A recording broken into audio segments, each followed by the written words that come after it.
So welcome to the wonderful city of Doha in Qatar, where we're about to see in just 6 hours time the opening ceremony of the World Cup.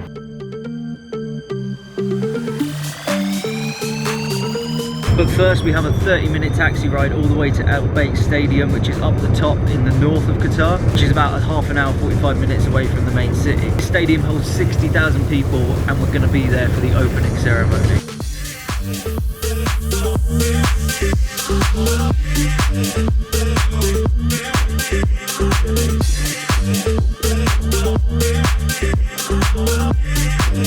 So it's 1:30 and we've finally made it inside the stadium. This is Al Stadium behind me. We've got about 5 hours until the opening ceremony starts. So let's get inside and have a look at the inside of the stadium. I'm quite excited. There's 60,000 people currently starting to come through these doors.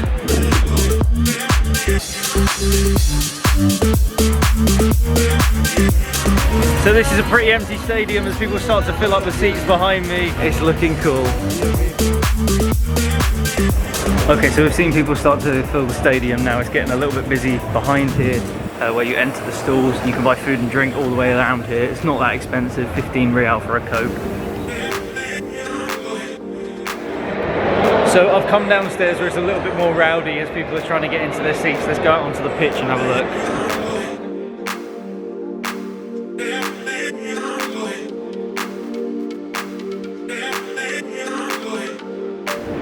So I've been upstairs, downstairs and taken a bit of a walk around the stadium as it starts to fill with 60,000 people, and I've worked out a little bit of a route of where I'm going to go during the show. Luckily I've got my little G7X Mark III with me, which I'm using to vlog with, which has a great little zoom on it, so I'm able to get all the way to the other side of the stadium and get some nice little shots. But also I'm shooting on my Canon R5, and I've also just got this new 100 to 500mm lens, which is incredible for this because I can reach all the way to the pitch while at the back of the arena.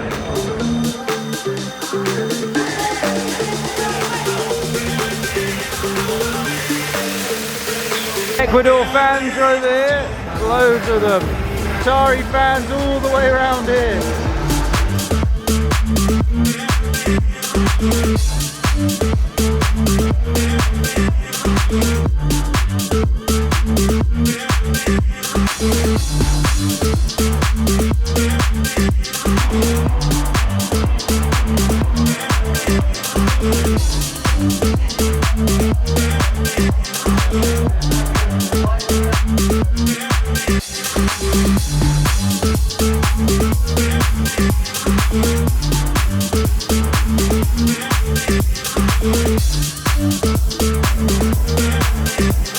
And just like that, we've shot the opening ceremony. I'm going to go home and review some shots, but I'm leaving about halfway through the game to try and miss the chaos because there's about 60,000 people that also need to leave.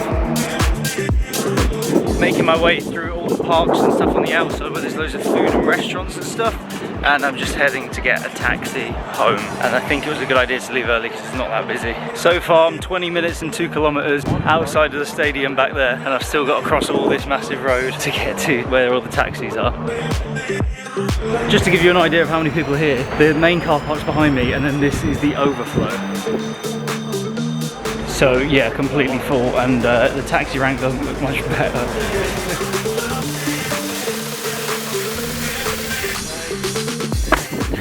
And just like that, we're finally home. It was a 30-minute walk from the stadium to the taxi. I got one pretty quick, even though the system was a bit... And now, a 30-minute ride home, and it's time to edit some pictures. Let's take a look.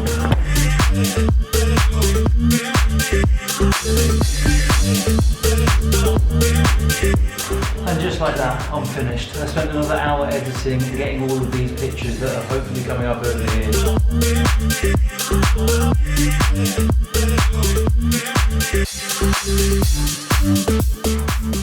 But overall I think I got some really nice shots. It was a really cool experience shooting the opening ceremony and first game of the World Cup, which was an event watched by millions all around the world. Hopefully you're enjoying some of these pictures. This one's my favourite, of this boy holding the Qatar flag, and then I also got some nice ones of the crowd. But anyway, a bit of a messed up vlog because it was really hard to film a lot of stuff while also working this such cool event. As I mentioned earlier, this was all shot on my Canon G7X Mark III, which is an amazing little tiny point and shoot camera, as you can see here. So this has been with me the whole time in my pocket, so I can grab it anytime I wanted to shoot, which makes vlogging segments of doing big shoots like this really easy. I've got a load more behind the scenes stuff on my Instagram and a load of posts and photos and everything that you can check out, so don't forget to do that. And apart from that, don't forget to like, comment, subscribe, all that good stuff, and I'll see you finally back in Dubai next time. Boom.